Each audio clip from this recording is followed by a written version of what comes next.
केवल उसका डर का जो एक वहम होता है ना वो था।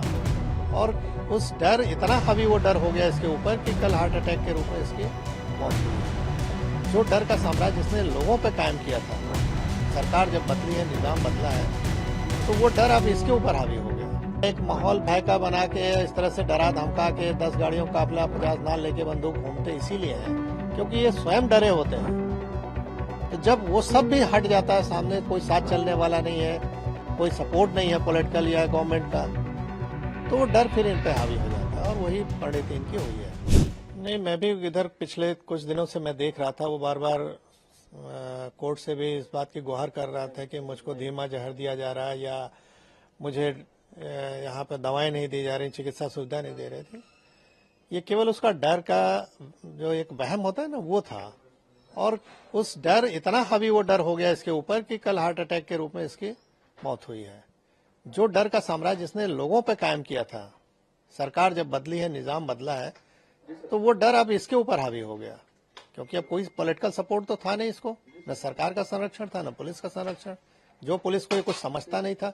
मऊ के दंगों में आपने देखा, खुली जीप में घूमता था, पुलिस के अधिकारियों पर गोली चला देता था, मार देता था। तो वो जब सब कुछ खत्म हो गया, वो संरक्षण नहीं मिलना इसको बंद हो गया, मतलब एक तरह से, तो इसके फिर डर वापस इसके ऊपर हावी हो गया और वो तिल तल करके एक तरह से जिसको कहते हैं ना मरना, उस तरह से ये जेल में रहा है।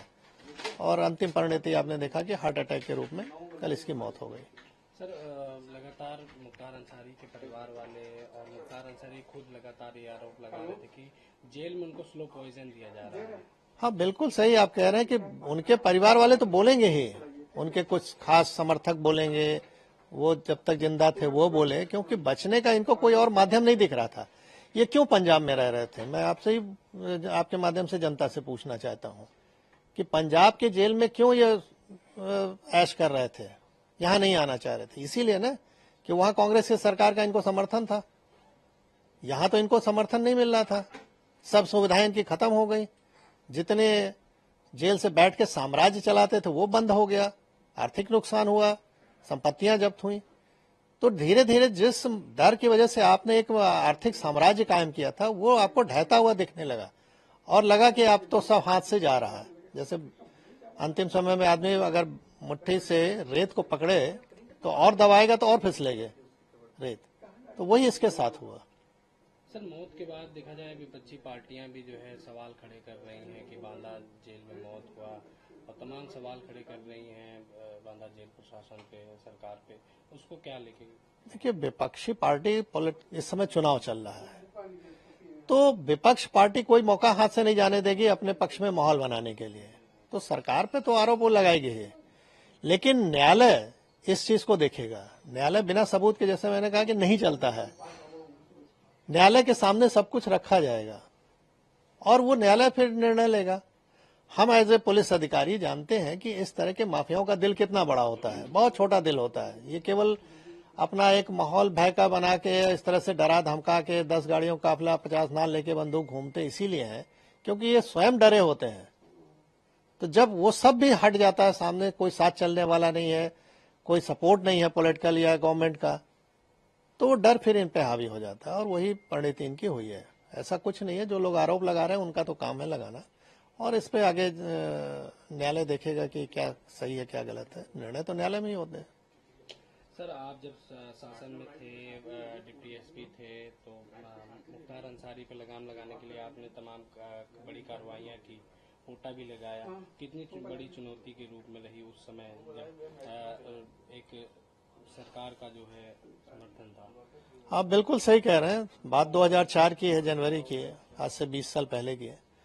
और मुख्तार अंसारी का जो भय का साम्राज्य था वो चरम पे था और सरकार द्वारा जब समर्थन ऐसे माफियाओं को हो जाए तो आप समझ सकते हैं। मैंने अभी आपसे कहा कि वो खुली जीप में मऊ दंगों में घूमता था, जहां कर्फ्यू लगा है, किसी की हिम्मत नहीं हुई उसके प्रति कुछ बोल दे, कार्रवाई की तो छोड़ दीजिए। और उस समय मैंने लाइट मशीन गन रिकवर की। आज तक उत्तर प्रदेश में केवल एक ही रिकवरी है, न उसके पहले कभी हुई, न 20 साल हो गया अब तक हुई है। और उसमें पोटा भी लगाया क्योंकि पोटा एग्जिस्ट करता था।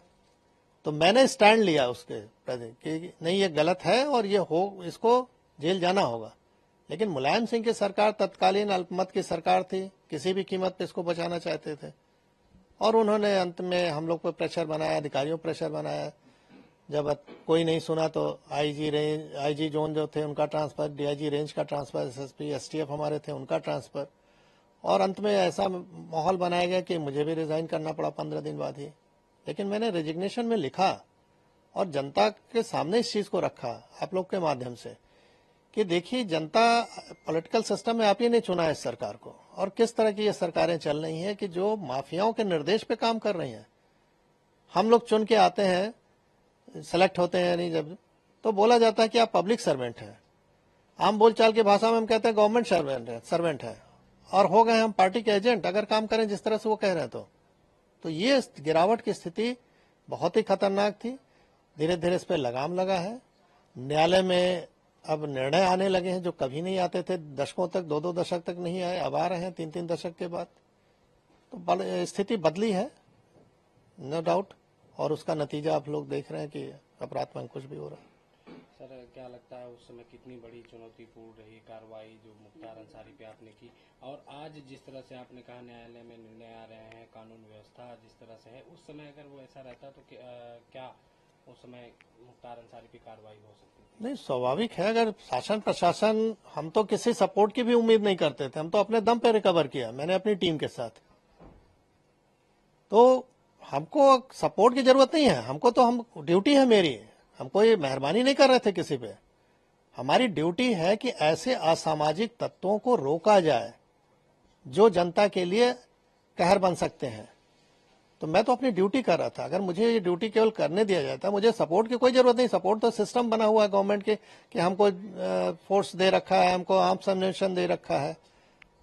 तो हम तो अपना ड्यूटी अगर खाली निभा दें ईमानदारी से तो जनता को अपने आप राहत मिल जाए। कहावत है कि पुलिस अगर चाह ले तो पत्ता नहीं खड़क सकता, ये हकीकत है। मैंने एज ए डिप्टी एसपी, बहुत छोटा पद था, बड़ा पद नहीं था, लेकिन जहां भी रहता था 3 से 4 थाना क्षेत्र जो भी मेरे अंडर में रहे, उसमें किसी की हिम्मत नहीं है, मजाल नहीं थी कि कोई माफिया आके इंटरफेयर कर ले और कुछ वारदात कर ले, क्योंकि उसको मालूम था कि इस अधिकारी के मत्थे चढ़ गए तो हमारी जान जानी है, हम बचेंगे नहीं।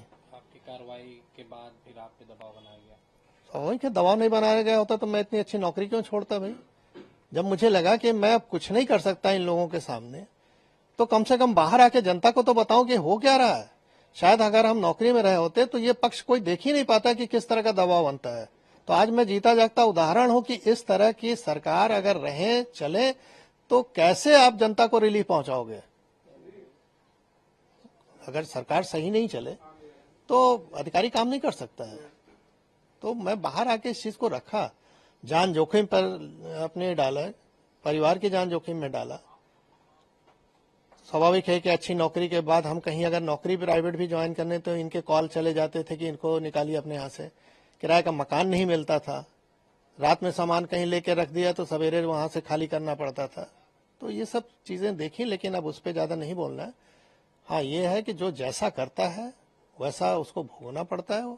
ऊपर वाले के यहाँ देर है अंधेर नहीं है। 20 साल का समय लगा, लेकिन वो अपनी मौत मरा। जो डर दूसरों पे कायम किया था वो डर उस पर हावी हो गया और अंत में हार्ट अटैक से उसकी मृत्यु हुई। सर, कहा जा रहा है कि मुख्तार अंसारी की मौत पर पूर्वी उत्तर प्रदेश में बवाल हो सकता है, माहौल खराब हो सकता है। मैं एज ए जो पुलिस का अनुभव मेरे पास है, शासन प्रशासन का, मैं दावे के साथ कह सकता हूं कि कहीं कुछ नहीं होगा। इसलिए नहीं होगा कि लोगों को मालूम है कि अगर हमने कानून हाथ में लिया तो सरकार सख्त है, हम पे कार्रवाई हो जाएगी। और कोई नहीं है ये सब करना चाहता है।